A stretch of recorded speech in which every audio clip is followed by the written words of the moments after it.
ये सिर्फ फौज को नुकसान नहीं हुआ, ये सिर्फ पाकिस्तान को नुकसान नहीं हुआ, ये आपको भी नुकसान हुआ। इमरान खान साहब ने अपने पांव पे खुद कुल्हाड़ी मारी। आमिर कियानी साहब जो है, उनकी जी शाह महमूद कुरैशी साहब से मुलाकात हुई है जेल के अंदर। लोगों के मुस्तकबिल जो है वो आपने तबाह किए। तो इस सारे इशू के ऊपर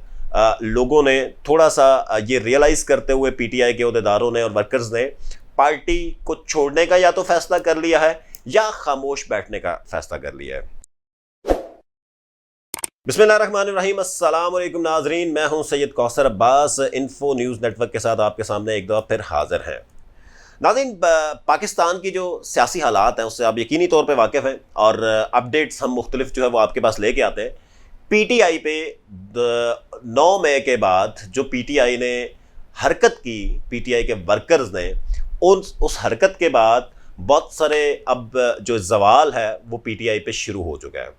बहुत सारे लोग जो हैं वो दर्जनों लोग जो हैं वो पीटीआई को छोड़ के जा रहे हैं। बड़े बड़े लीडर्स जो हैं वो इस वक्त पीटीआई को खैराबाद कहना शुरू हो गए हैं और बहुत सारे और लोग हैं कि जो पीटीआई को छोड़ रहे हैं। इस सारे प्रोसेस की अगर बात की जाए, इमरान खान साहब अपनी मैं ना मानू वाली रट उन्होंने हमेशा से लगाई हुई है और आज भी इमरान खान साहब उसी तरह जो मुख्तलिफ़ किस्म के इदारे हैं उनके ऊपर अटैक करते हैं अपनी तकारीर में, अपने टीवी इंटरव्यूज़ में। और हमारी स्पेशली जो पाक फ़ौज है, जो हमारे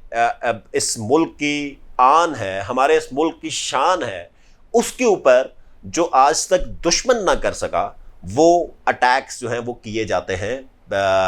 हमारी पाक फ़ौज के ऊपर। तो इस सारे इशू को देखते हुए बहुत सारे जो लोग हैं वो ये रियलाइज़ किया उन्होंने आफ्टर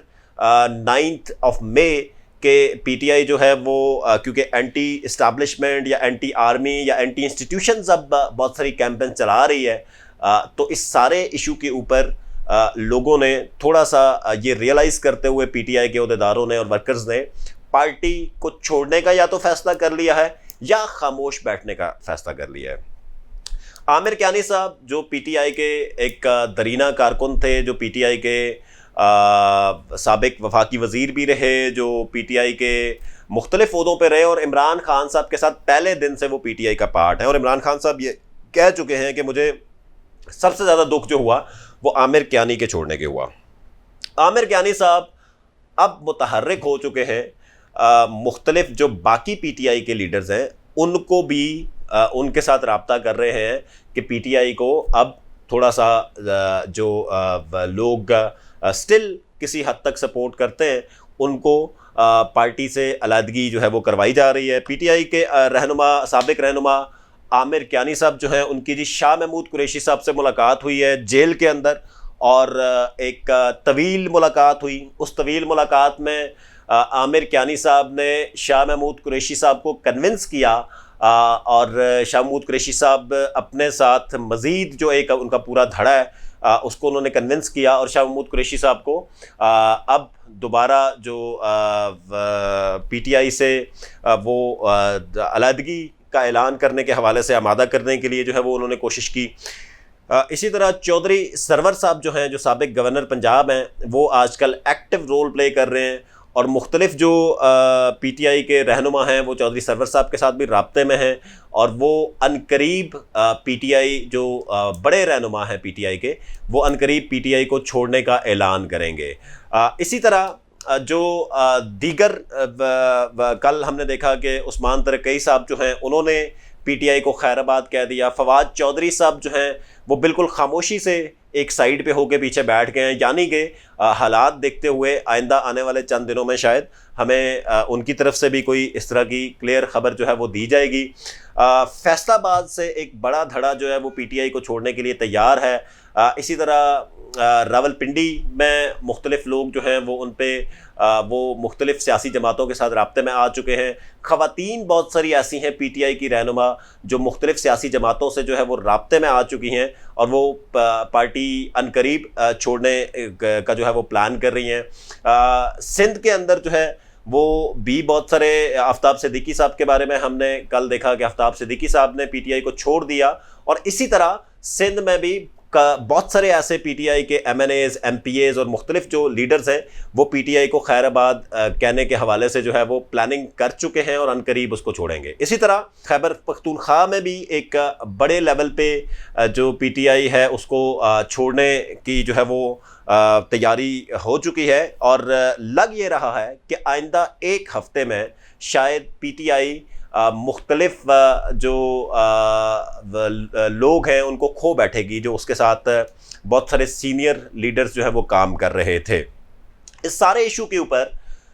इससे पहले तमाम लोग इस चीज़ को बर्दाश्त करते रहे। एक साल से हम ये देख रहे हैं कि इमरान खान साहब ने सबसे पहले वो परेड ग्राउंड में जलसा करते हुए साइफ़र का एक कागज़ हिलाया था, पता नहीं उसके अंदर कुछ था या नहीं था। उस कागज़ को हिलाते हुए ये कहा कि जी अमेरिका की साजिश है कि अमेरिका जनरल बाजवा के साथ मिलके और शहबाज शरीफ के साथ मिलके इस हुकूमत को जो है अमेरिका ने ख़त्म किया।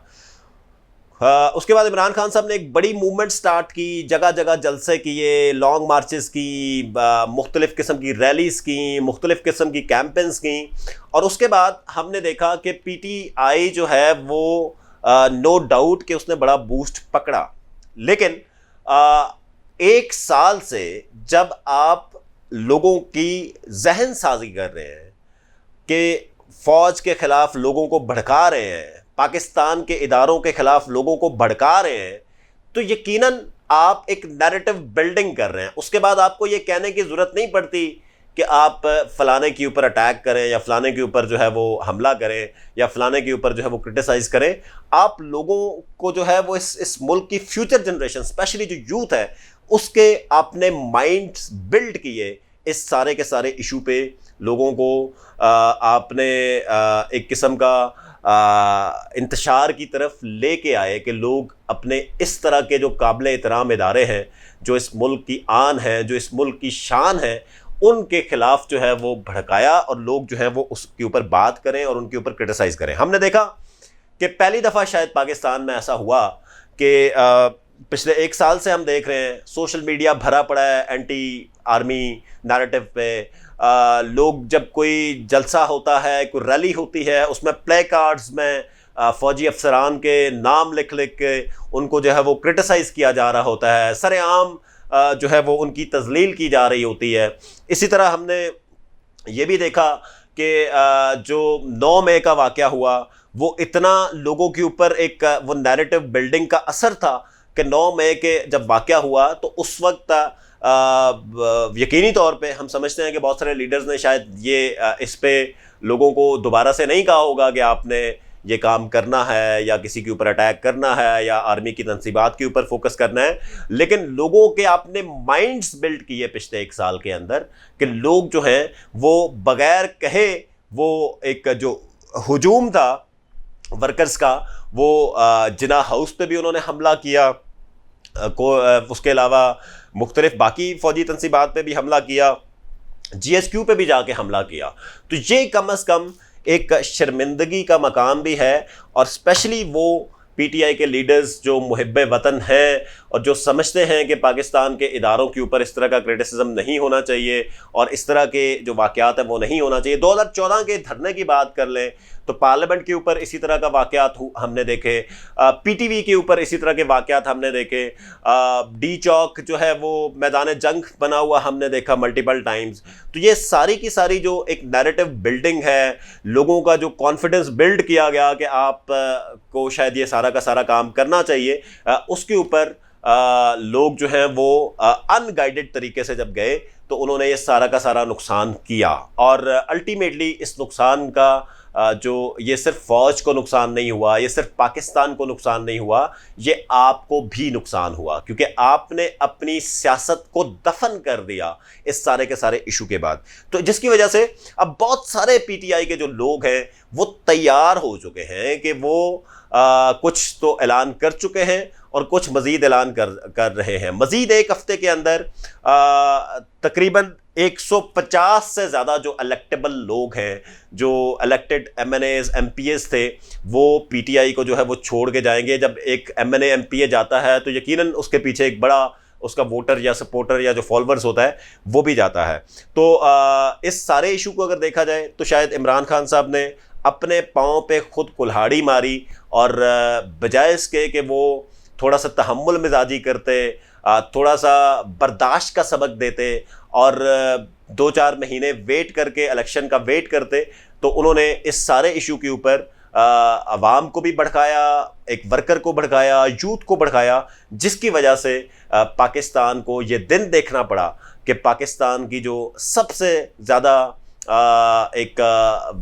सेंसिटिव डिपार्टमेंट है या सीक्रेट है, जहाँ पर बहुत सारी इंफॉर्मेशन पड़ी होती है, पाकिस्तान के जो स्ट्रेटेजिक प्लानिंग हो रही होती है, जहाँ पे उस GHQ को भी टारगेट किया गया, कोर कमांडर हाउस को टारगेट किया गया, जिना हाउस में जिना साहब की जो मुख्तलिफ़ किस्म की अशिया वहाँ पर मौजूद थी, उनको जो है वो टारगेट किया गया, उनको जलाओ घराव किया गया, लोगों को नुकसान पहुँचाया गया, सरकारी अमलाक को नुकसान पहुँचाया गया। और अल्टीमेटली जो वो लोग, वो मासूम लोग मैं उन्हें कहूँगा कि जिस पे आप जिनकी जहन नशीनी कर रहे थे, उन लोगों ने को फाइनली आर्मी एक्ट के तहत, एंटी टेररिज्म एक्ट के तहत जो है वो जेलें भी काटनी पड़ रही हैं और लोगों के मुस्तकबिल जो है वो आपने तबाह किए। तो उम्मीद करते हैं कि इंशाल्लाह पाकिस्तान में हम अपने इदारों का एहतराम जो है वो उसको फ़रोग देंगे, पाकिस्तान की सालमियत के लिए काम करेंगे और आइंदा आने वाला वक्त जो है वो हमारे इदारों के लिए बेहतर होगा, हमारे मुल्क के लिए बेहतर होगा और हम पाकिस्तान को बेहतर बनाने में हर जो स्टेक होल्डर है वो इस इशू के ऊपर अपना किरदार अदा करेगा। बहुत बहुत शुक्रिया। देखते रहिए इन्फो न्यूज़ नेटवर्क।